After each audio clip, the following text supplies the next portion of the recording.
Let me say something that might sting. Your life hasn't changed because too many people are watching you try. Your goals have an audience, and audiences don't want results. They want updates. The moment your goals turn into content, they stop turning into outcomes. That's why most people stay stuck, because they perform progress instead of executing it. The gym selfie you posted last night, the business announcement, the "this year is different" speech. All of this feels productive but does nothing. Today, I'll show you how to disappear on purpose and come back so unrecognizable people assume you got lucky. I'm going to break this down into 3 phases: how to disappear, what to do in the shadows, and how and when to reappear. Miss just one of these steps and you'll repeat the same year forever. Phase 1. How to disappear. Rule number 1. Just shut your freaking mouth. Here's the fastest way people sabotage their own future. Yes, that sounds a little aggressive, but I have to keep it real with you guys. Your mouth is the most underrated self-sabotage tool you own. Every time you talk about your goals, your brain gets a reward signal. Your nervous system says you did something good and you get this great feeling, except you didn't do anything good. You just talked. Your plans leak confidence before they earn competence. So starting today, no announcing goals, no explaining your plans, and no defending your vision. Drop a bomb emoji if you're starting today. Your new response is, I'm just focusing on my life right now. That's it. Rule number 2. Stop caring about what everyone thinks.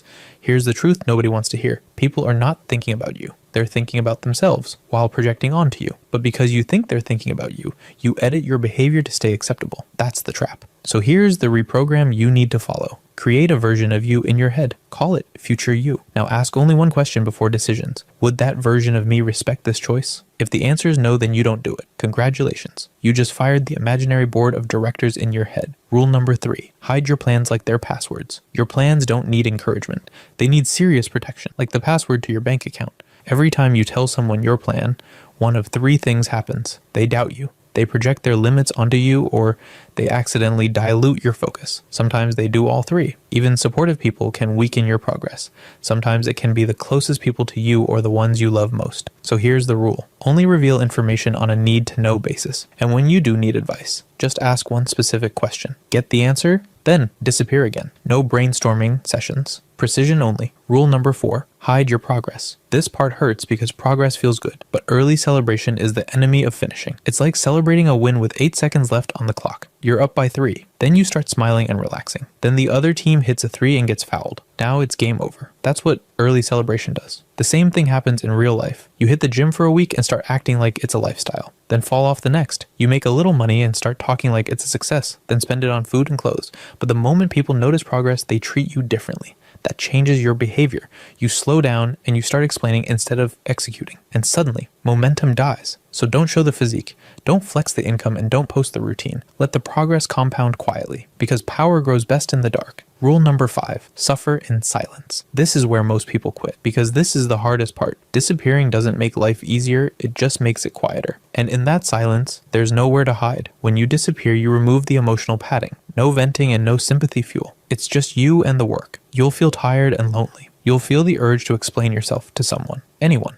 But that urge is the addiction talking. You've been trained to outsource discomfort, to soften pain by sharing it. But growth doesn't happen in crowds, so yes, this will hurt. And that's the point, because discomfort isn't breaking you, it's forging something most people never develop. Self-trust and emotional control. Handle your pain privately and process it honestly. Let it sharpen you, because the version of you that can sit alone with pressure without reaching for comfort or applause is the version that finishes. Phase 2, what to do in the shadows. Okay, now that you're invisible, here's what actually changes your life. Step 1, pick one. Transformation target. Some examples would be your physique, income, skill, or discipline. Be specific. The phrase get fit is a fantasy, but something like 12% body fat, strength benchmarks, and daily training is execution. Write it down, hide it from everyone, and commit internally. It's time to lock the hell in. This isn't a goal you talk about. It's a target you move toward quietly and relentlessly. Step 2, build a life that forces progress. Stop relying on willpower. Design your environment so improvement is the default. Live closer to what matters. Remove friction from your habits. Time block your transformation. Your calendar should look boring to outsiders and surgical to you. Obsession isn't unhealthy when it's temporary and directional. Remember, this is a season,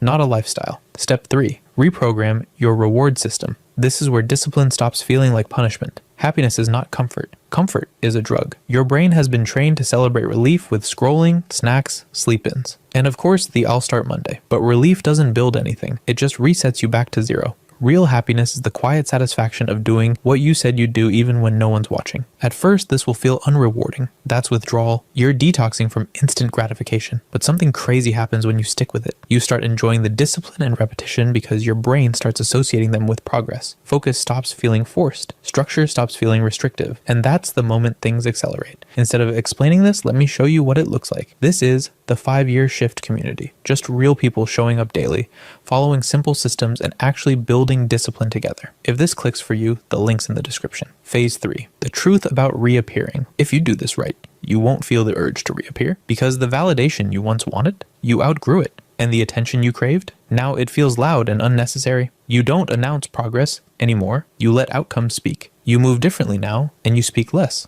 And here's the rule most people get wrong. You don't reappear when you feel ready. You reappear when your results make you unavoidable. Not to explain yourself, only when your life forces the explanation. By then, you're calm, grounded, and dangerously self-directed. And the irony is, that's when people start noticing. Not because you demanded attention, but because you no longer need it. Now here's the real question. What would happen if you stopped trying to be impressive and focused on becoming inevitable? Because there's a difference between disappearing to escape and disappearing to prepare. And once you understand that difference, you unlock a level of focus most people never reach. Comment shadow if you're done performing your goals and ready to execute them. See ya.